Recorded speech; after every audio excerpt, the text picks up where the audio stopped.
de escenarios, qué tipo de cosas podemos ir imaginando, qué tipo de reacciones estás observando del mundo, por los países, por las regiones, que viene, si nos hacemos la pregunta? Yo siento que el anuncio que hizo ayer Donald Trump de subir aranceles en los niveles que los propuso, eh, probablemente no sean sostenibles. O sea, al final del día, el presidente de Estados Unidos va a observar un impacto en el mercado, ya lo observó el día de hoy. El Nasdaq cayó 6%, el Standard Poor's, Dow Jones cayeron 4%. Va a observar también un efecto recesivo en la economía de Estados Unidos y vendrá la reacción de todos los demás países. Entonces, yo creo que hay que suponer, o es probable, que muchos de estos aranceles que propuso sean modificados en las próximas semanas o en los próximos meses. Lo que me parece difícil suponer es que Estados Unidos va a regresar a la situación que teníamos antes, es decir, de una economía relativamente abierta. Estados Unidos tenía un arancel promedio para los países con los que no tenía tratados de libre comercio de 3%. Con esto elevó su arancel más allá digo, el mínimo es 10. Ujú. Entonces, ya se fue, el promedio debe estar cerca de 20%, ¿no? Entonces, no vamos, yo no creo que vayamos a regresar a 3 en promedio, pero tampoco vamos a quedarnos en los 20, ¿no? Yo creo que Estados Unidos va a tener que recalibrar, renegociar y ver en qué nivel de protección termina Estados Unidos. Y ese nivel de protección es importante porque ese es el nivel de protección que va a tener o no va a tener un impacto sobre la economía mexicana y la economía canadiense. ¿Qué pasa con Canadá y con México, que tuvieron un trato diferenciado? El gobierno mexicano, ahora te pregunto qué piensas de la respuesta del gobierno mexicano, está, no digo que celebrando, pero casi celebrando que hubo un trato diferenciado por el TEMEC a México y a Canadá, aunque tenemos el 25% de los automóviles y el tema del acero, pero al final de cuentas el TEMEC es un tema muy importante. Volvió a decir que el TLC fue el peor tratado de la historia, en pocas palabras. Sin embargo, la pregunta que queda ya es no qué piensa del origen de todo esto, sino lo que puede pasar con el TEMEC. ¿Qué estás viendo, Luis? Es muy interesante ver el tipo de cambio el día de ayer durante la presentación del presidente Trump. Cuando el presidente Trump dijo el TLC de América del Norte es el peor tratado del mundo, el peso se fue en ese instante de 2020 a 2040. Y después cuando enseñó su primer cuadro y pues no venían México y Canadá, el peso se empezó a reevaluar y bajó a 20.20 y ahora está en 19.8, ¿no?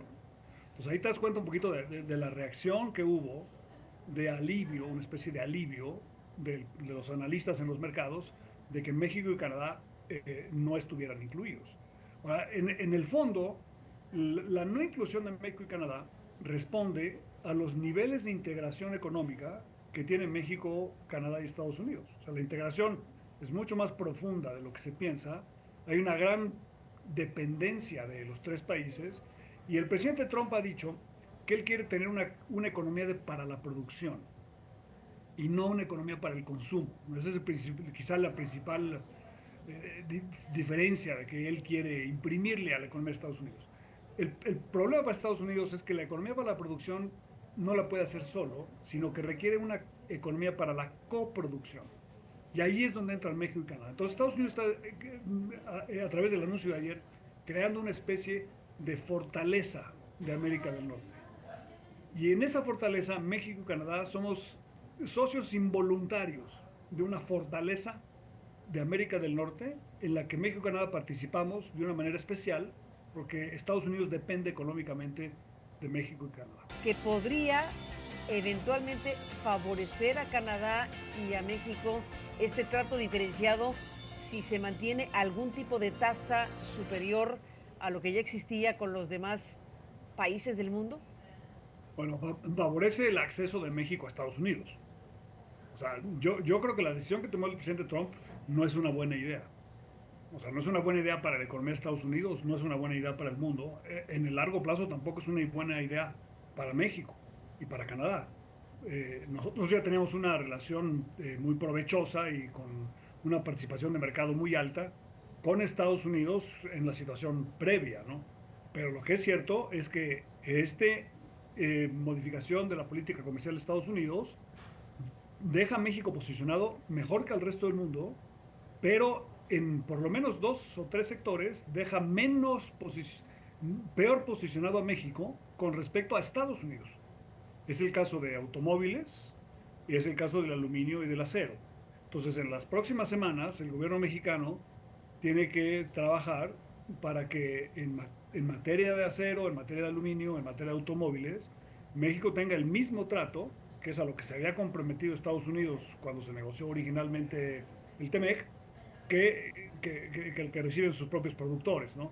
Entonces, sí, en el términos netos, México salió mucho mejor que el resto del mundo, pero con respecto a Estados Unidos, no en estos 3 importantes sectores. Sobre todo si tomamos en cuenta, Luis, que del volumen total de exportaciones a los Estados Unidos, la mayor parte es automotriz, es decir, más del 50%. Bueno, es un poco menos, pero sí es el sector más grande. Cuando tomas juntos automóviles y autopartes, es el sector más grande. Pero ahora México es un proveedor muy importante de Estados Unidos. La razón por la que nos dio un trato distinto es porque México, por ejemplo, representa el 40% de las autopartes que importa a Estados Unidos de todo el mundo.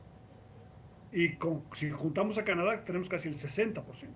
En materia de agricultura, México representó en 2024 el 27% de todos los alimentos y bebidas que Estados Unidos importó de todo el mundo.